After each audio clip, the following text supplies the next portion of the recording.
இந்திய கலாச்சாரம் தொன்மை வாய்ந்தது, பாரம்பரியம் மிக்கது. பண்டிகைகள், திருவிழாக்கள் நிறைந்தது.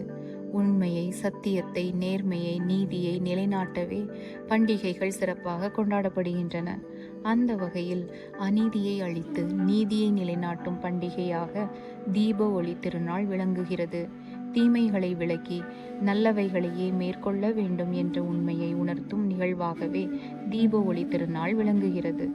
நல்ல எண்ணம், நல்ல சொல், நல்ல செயல் இவையே ஒவ்வொருவரின் இயல்பாகும். அவரவர் இயல்பில் இருந்தால் உலகில் நல்லவைகள் மட்டுமே நிலைக்கும், நீதி தழைக்கும்.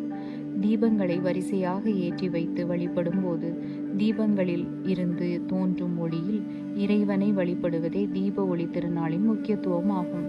அந்த ஒளியில் ஒவ்வொரு உயிரும் தன்னை காணுதல் வேண்டும்.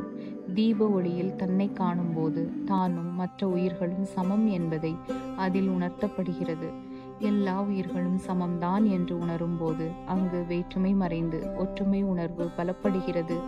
தீப ஒளி திருநாளாகிய இன்று காலை 11:11 மணிக்கு ஒரு நிமிட அமைதியாயிருந்து புறத்தில் காணும் அந்த ஒளியை அகத்தில் காணுவோம்.